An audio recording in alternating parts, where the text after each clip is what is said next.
It is a big meeting which may change the telecommunications landscape forever.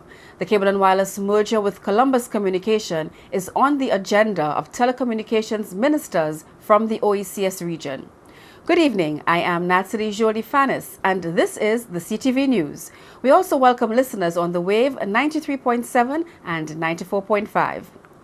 Telecommunications ministers from the Organization of Eastern Caribbean States, OECS, will meet in St. Lucia on Thursday to discuss ramifications of the planned merger between Cable and Wireless, CWC, and Columbus Communications International. Telecommunication Minister Dr. James Fletcher says the members of the Eastern Caribbean Telecommunications Authority, Ectel, will meet for the talks, which he described as crucial given the fact that the recent merger is a source of grave concern to the entire region. Dr. Fletcher says the ministers need to fully update themselves of the regulatory issues involved in the merger, the options available, and to agree on a common agenda moving forward. The talks are expected to result in Ectel formulating proposals from the merger announced 2 weeks ago. Director General of the OECS Commission, Dr. Didacus Jules, is also expected to attend the meeting, which is being held amidst several concerns about the monopolization of the delivery of Internet services. The government of St. Lucia, in collaboration with the World Bank, hosted a disaster vulnerability reduction project.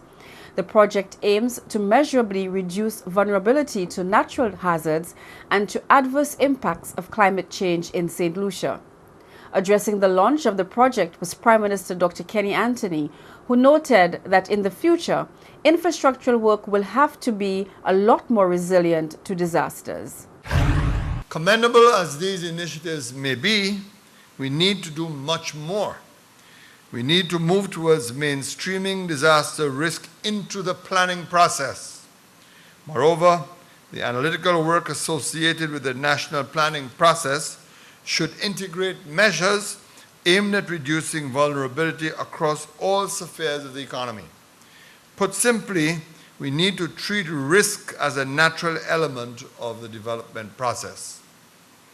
Unquestionably, we also need to review the design of new infrastructure to ensure resilient rehabilitation and construction. We must move to design bridges that have the capacity to manage flows associated with 1 in 100-year events or 1 in 50-year events, given that the intensity of natural hazards seem to be increasing. The proposed project would also directly benefit households and businesses accessing concessional loans through the Climate Adaptation Financing Facility, CAFF. This aims to integrate climate resilience into assets and livelihoods. The project includes an allocation of $5 million United States dollars to a Climate Adaptation Financing Facility, CAF. The Climate Adaptation Financing Facility will be established as a pilot mechanism to build resilience of households and firms to climate change. This facility will be established at the St. Lucia Development Bank and will provide retail loans to eligible households and firms to finance climate adaptation investments such as photovoltaic power systems, rainwater harvesting systems, solar water heaters, and other initiatives.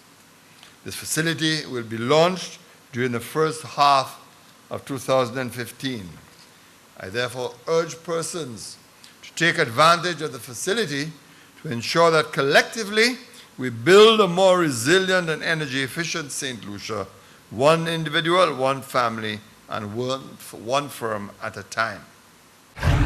St. Lucia's civil society organizations, CSOs, and private sector umbrella groups are to meet on Thursday on the development agenda of the OECS region in the context of the OECS Economic Union. The meeting in Castries on December 4, 2014, will review the role these organizations play in assisting governments in achieving the long-term development goals of the region. The OECS Commission's Social Development Unit is convening the 2 days of consultations. The Commission says civil society organizations play a pivotal role in relation to advocacy and mediation throughout the development process, and their expertise should be sought after as these organizations reflect the grassroots realities of what obtains within a country setting. This is the CTV News. We'll pause here for a moment. There is more news ahead, so please stay tuned.